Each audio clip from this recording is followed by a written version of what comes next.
The Economic Emergency Committee adopts decision to support currency stability. The Army says the Rapid Support Forces accusation is an attempt to evade the aid convey bombing crime. Israel says it has taken first step of military operation in Gaza City.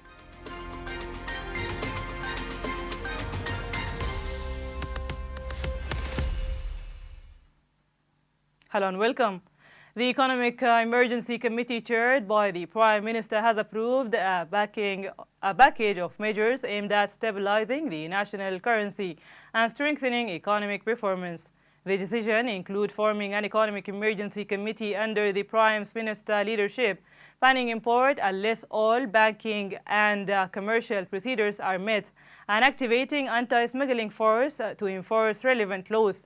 The committee also ordered tighter monitoring on gold production.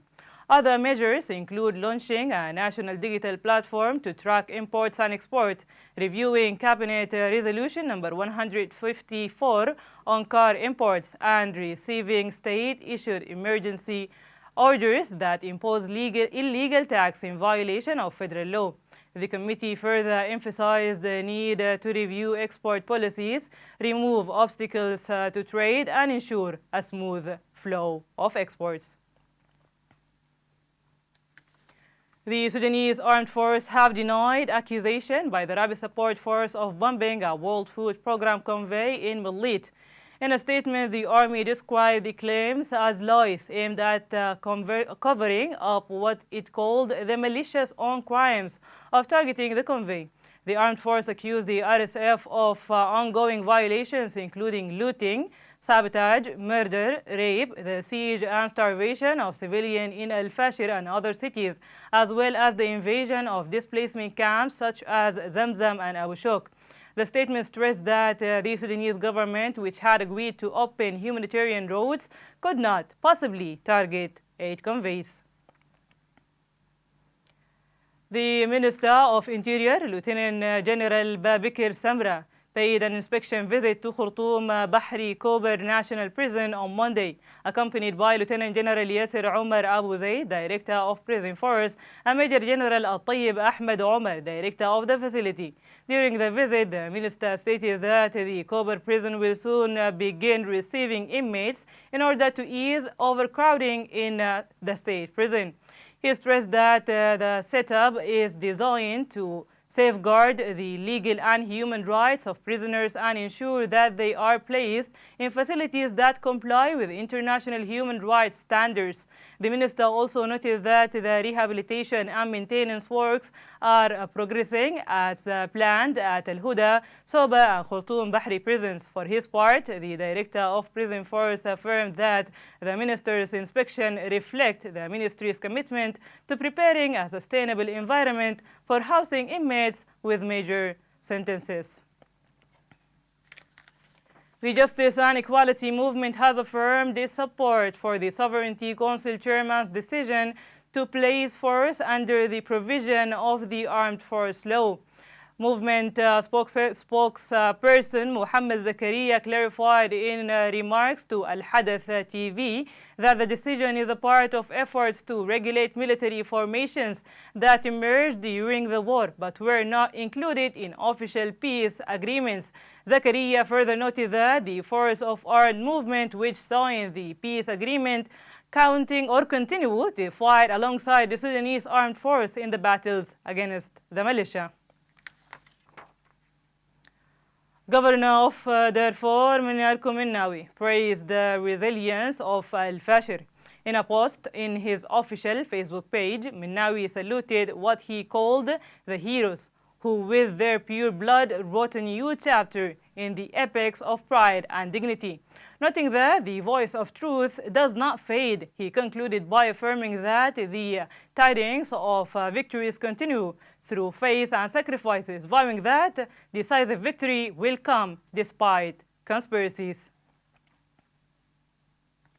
The acting governor of Gadaref, Lieutenant General Mohammed Ahmed Hassan, chaired an expanded meeting to discuss the resumption of export operation from the state dry port.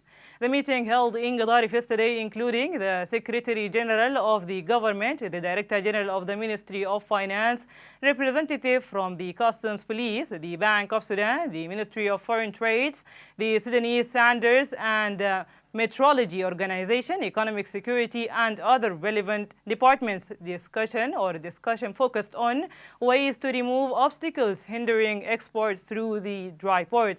A joint committee was formed to coordinate with federal authorities, study the matter, and facilitate measures that would enable the Gadaref dry port to operate at full capacity in serving export activities.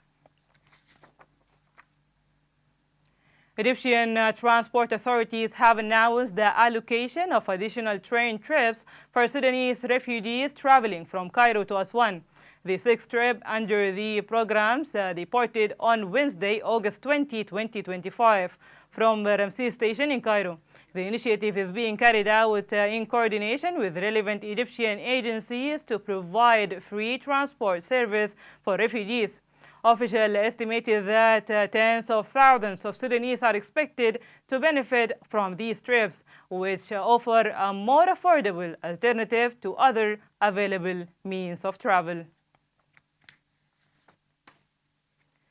The West Anti-Extermination Department has carried out a major campaign at Saloum Port to destroy spoiled flour shipment belonging to the World Food Program WFP. Officials confirmed that the flour failed to meet health and safety specification. Badr al-Din Uthman Mohammed, director of the West Anti-Extermination Department, explained that the spoiled flour poses serious risk to both humans and animals. The process involved transforming the flour into extermination beds, spraying it with water, and burying it to ensure it could not leak into the market. Israel's military has announced the launch of its first operation aimed at taking control of Gaza City. Military spokesperson Brigadier General Avi Defrain confirmed on Wednesday that the army has begun open operations and the initial stage of the attack, with Israel force now holding positions on the outskirts of the city. At the same time, officials continue to weigh a new ceasefire proposal that would pause the war. The International Criminal Court has strongly criticized new U.S. sanctions targeting its officials. The ICC said it deplores the decision after the U.S. State Department announced sanctions on 2 judges and 2 prosecutors, accusing them of pursuing cases against American and Israeli citizens. U.S. Secretary of State Marco Rubio described the court as a national security threat. Israeli Prime Minister Benjamin Netanyahu welcomed Washington's move. The ICC has issued an arrest warrant for Netanyahu and former Defense Minister Yoav Gallant, accusing them of war crimes and crimes against humanity linked to Israel's war in Gaza.